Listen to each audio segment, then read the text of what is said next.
Welcome to session 2. In this session, we're diving into the powerful truth that forgiveness is a process. You know, if we're being honest, forgiving someone or even forgiving ourselves can feel difficult and even impossible at times. This is normal, an important part of the process. You know, as forgiveness isn't a quick fix or a single moment, it's a journey and it unfolds step by step. Because real forgiveness takes time. It takes courage to face your hurt and pain and then be willing to let it go, to let go of what happened. But the exciting thing is this: when you stay with this process, something begins to change inside of you. The weight begins to lift, the pain loses its grip, and your heart begins to feel more and more free. That's right, free from the offense, free from the person who caused it, and free to step into the life you were meant to live. In this session, we are excited to introduce powerful steps to help you through the process of forgiveness. It's my privilege to introduce to you our very own Eric Hanna, that's you. You recently did a Tedx talk on a powerful process we developed called Face It, Release It, Replace It. And what I love in this video is that you share a story of a single incident, a simple incident, which had a profound impact on your life, which is a reminder that sometimes it's the small things that we need to really heal and work through. So to talk about how forgiveness is a process, Eric Hanna.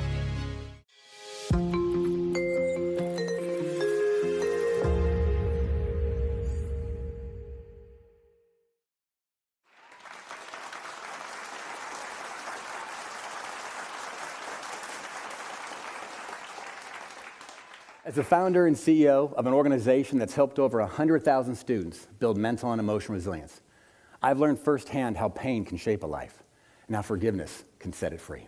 Forgiveness is not just forgive and forget. Forgiveness is a process.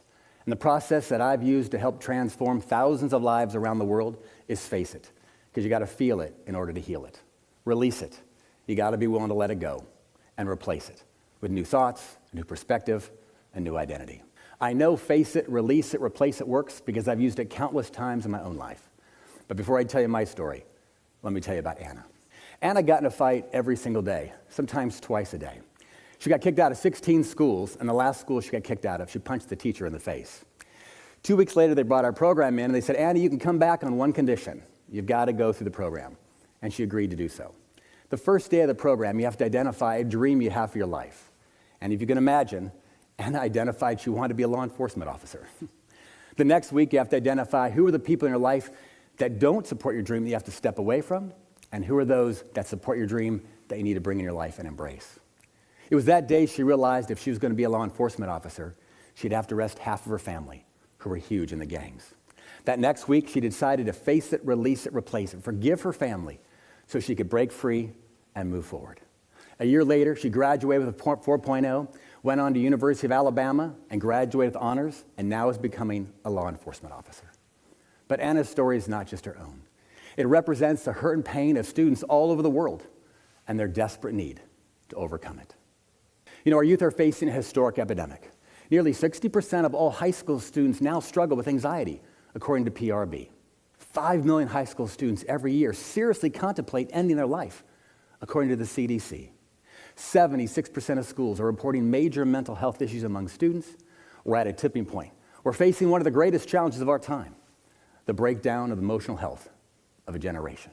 You know, over the years, I've been asked, what is the root cause? Is it suicide, depression, anxiety?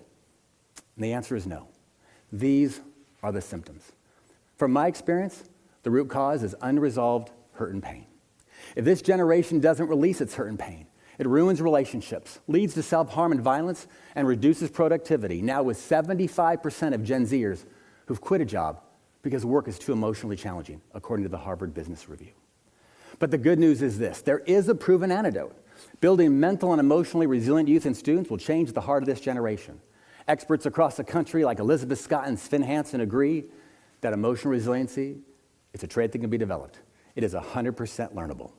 So in 2010, based on my experiences and working with medical professionals and educators, I created a structured, evidence-based solution to help solve the mental and emotional health crisis facing this generation. The Ambassadors of Compassion program is measured and proven to reduce anxiety, depression, self-harm, and suicidal thoughts, while dramatically increasing school and work engagement, academic performance, and workplace readiness. The Ambassadors Program starts with a powerful kickoff event in high schools, colleges, and stadiums all across the country with celebrities, athletes, professionals, people from all different walks of life. After the kickoff, students go back in their schools for another 10 weeks and work through structured discussions, real-life calls to action with accountability, and service projects. Through the program, what I've learned is that one of the most powerful tools we teach is forgiveness. If we don't learn to forgive, we tend to name, blame, and shame people who don't agree with us. It divides families, businesses, and eventually a nation. You know, I struggled with forgiveness. I struggled to let go of the hurt and the pain of being bullied throughout most of my childhood that later compounded as a director and producer in my experiences in Hollywood. And I'd ask professionals and experts, how do you forgive? Tell me, how do you forgive? And for the most part, I would get, you forgive, you just do it, you just do it. And for some reason, I didn't get it. I needed more. I needed action steps. So in 2010, based on the hurt and the hate that was building up in my body, and the fact that my wife was on her own forgiveness journey, we created Face It, Release It, Replace It. Simple yet effective steps to releasing hurt and pain. Experts say that if we don't release our hurt and pain, it can get stored in our cells and in our organs. And every time our heart beats, it reprograms that same pain, anger, and for some people, rage over and over again. And it's not just the big hurts or offenses that can affect us. Many times it's the small ones that can have a profound impact on our life for years. When I was in 6th grade, Mr. D was the most popular teacher in the school. Everybody wanted to be in Mr. D's class. And I remember one day during recess, I felt like he was picking on my younger brother. So I confronted him, and he didn't seem to like that too much, so he put me on an X. And an X was my opportunity to do nothing and watch all my friends have fun. And I remember after recess, I was going in, lining up with my teacher to go into my portable, and Mr. D was with his students going into his portable. And I remember looking over at Mr. D, and he kind of smiled at me with a smirk on his face. And I admit, I probably didn't give him the nicest look back, and I walked into my classroom. Well, right before I sat down, I didn't know that he had followed me in. Mr. D grabbed me by my collar, dragged me out by my heels, dragged me across the concrete, threw me in the front of his class, shoved the dictionary in my hand, and said, "Read the definition of go." Now, I was struggling. I was kind of caught off guard by this experience, and I was struggling to read the dictionary and the definition of go.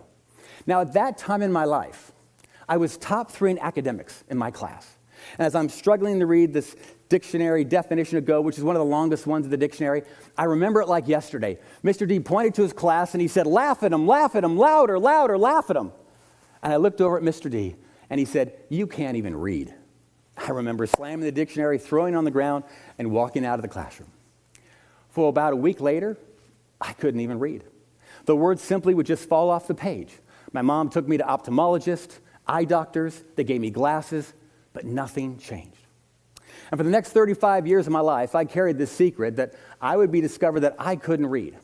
As a producer and director, my wife had to read the scripts to me. Even the stories that I write the concepts for in the movies and bring writers in, I couldn't even read my own scripts.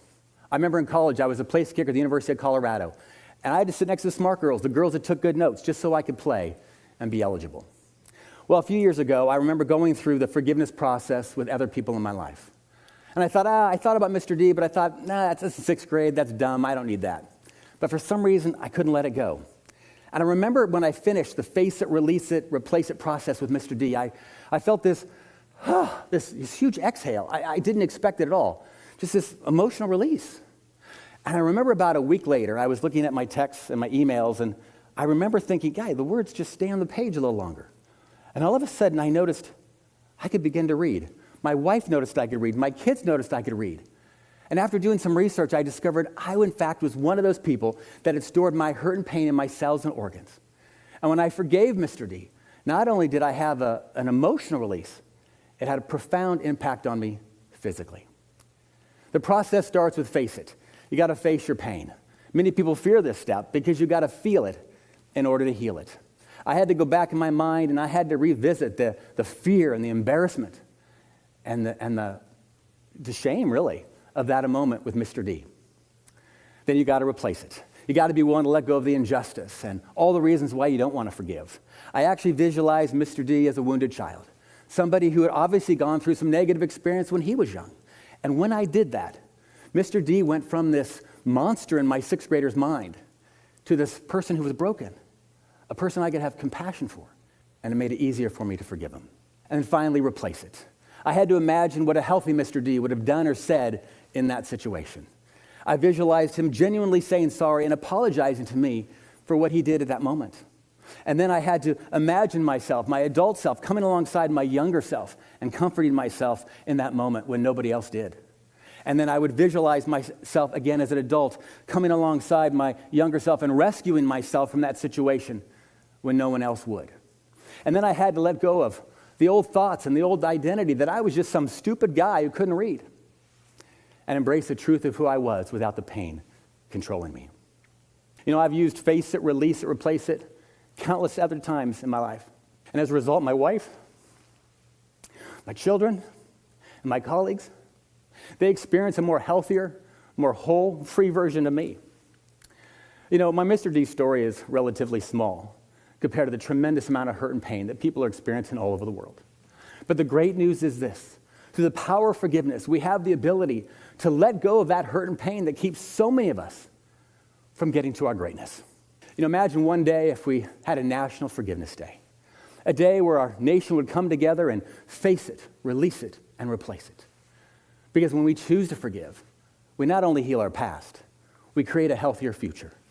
A future with more productivity, more connection, more hope, and more unity. Thank you. You did such a good job. Thank you. I appreciate that. Thank you. So when you're ready, start your journey on how forgiveness is a process.